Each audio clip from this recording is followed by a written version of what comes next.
Direct selling business क्यों जरूरी है? पैसिव इनकम हमारी जिंदगी में क्यों जरूरी है? इस दुनिया में दो तरह की कमाई होते हैं, पहला एक्टिव अर्निंग और दूसरा पैसिव अर्निंग। एक्टिव अर्निंग किसे कहते हैं? वैसी कमाई जिसमें काम करे पैसा आए और जब काम करना बंद कर दे तो पैसे आना बंद हो जाए। जैसे जॉब पर जा रहे हैं, पैसा आ रहा है, जॉब पर जाना बंद, पैसे आना बंद। एक दुकानदार दुकान खोल रहा है, पैसा आ रहा है, दुकान खोलना बंद, पैसे आना बंद। एक किसान खेती कर रहा है, पैसा आ रहा है, खेती करना बंद, पैसा बंद। एक मजदूर मजदूरी कर रहा है, पैसा आ रहा है, मजदूरी करना बंद, पैसा बंद। It's called active earning. और दूसरा पैसिव अर्निंग। पैसिव अर्निंग किसे कहते हैं? एक ऐसी कमाई जिसमें एक तय सीमा तक काम करे और उसके बाद काम ना भी करे तो भी अर्निंग होती रहे। It's called passive earning. Passive earning क्यों जरूरी है? क्योंकि आज हमारा शरीर काम कर रहा है, कल वह काम नहीं करेगा। आज कुछ ऐसा करना है जो हमारी मौजूदगी ना भी हो तो भी हमें रेगुलर इनकम आती रहे, और वो ज़्यादा जरूरी है। पैसिव अर्निंग जिससे एक मिडिल क्लास और पुअर फैमिली भी आसानी से अपनी अर्निंग बढ़ाकर एक अच्छी जिंदगी जी सकता है।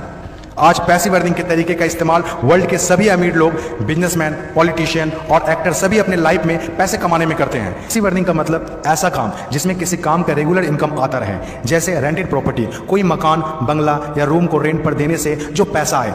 और भी है जैसे fix deposit, real estate, business, YouTube earning, ये सभी पैसिव अर्निंग में आते हैं। आज आपके पास कोई एक ही इनकम ऑफ सोर्स है, चाहे वो जॉब हो या बिजनेस हो या शॉप हो या फिर एग्रीकल्चर, कुछ भी हो।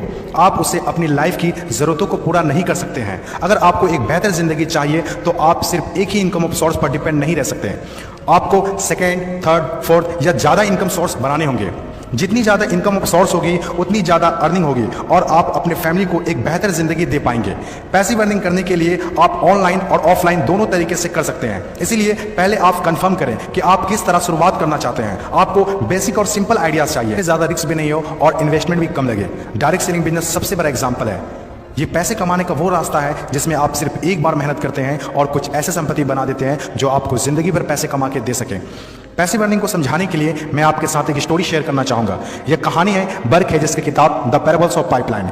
एक छोटे से गांव में दो दोस्त रहा करते थे, ब्रूनो और पाब्लो, जो बड़े सपने देखा करते थे। एक दिन किसी न किसी तरह वो गांव के सबसे अमीर आदमी बन जाएंगे।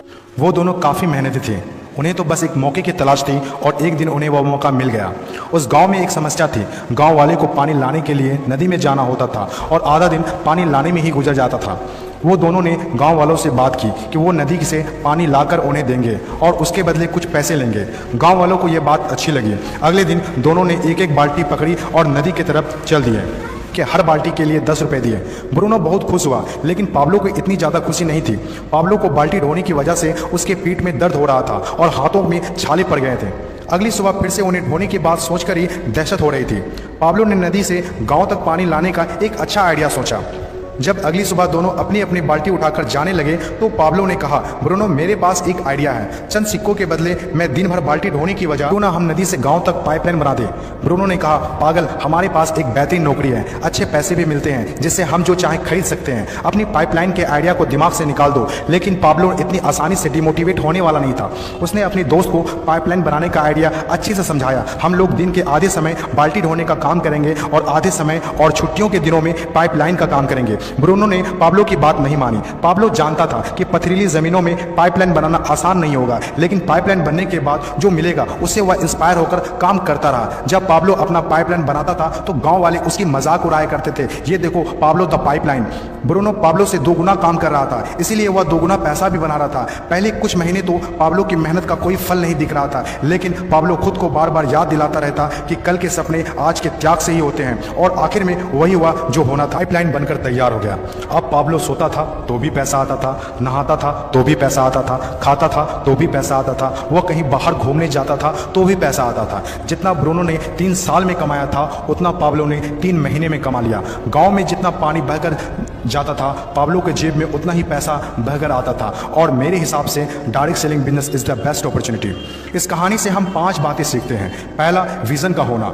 विजन सबके पास नहीं होता। विजन जो आंखों से नहीं सोच से देखी जाती है। इस दुनिया में 5% लोग के पास ही विजन होता है और वही इस दुनिया में कुछ बड़ा करते हैं। दूसरा, सबसे इंपॉर्टेंट, जब भी आप कुछ हटके करेंगे तो लोग आपका मजाक उड़ाएंगे।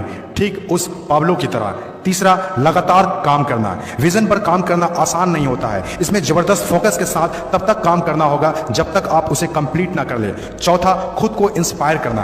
अपने आप को इंस्पायर करने के लिए वो देखना होगा जो पाइपलाइन बनने के बाद आपको मिलेगा। अपने सपनों को विजुलाइज करना होगा ताकि अपने आप को मोटिवेट और इंस्पायर कर सके। पांचवा और सबसे इंपॉर्टेंट बात, प्रॉब्लम सॉल्विंग वर्क। जिस तरह पाब्लो ने गांव की पानी की समस्या को सॉल्व किया, आज हर वो इंसान सक्सेसफुल है जिन्होंने लोगों के प्रॉब्लम को सॉल्व किया है, चाहे वो डॉक्टर हो या इंजीनियर, चाहे वो साइंटिस्ट हो या कोई मोटिवेशनल स्पीकर। आज हर वो इंसान कामयाब हुआ है जिसने भी किसी भी फील्ड में लोगों के प्रॉब्लम को सॉल्व किया है, और डायरेक्ट सेलिंग बिजनेस भी ऐसा ही है।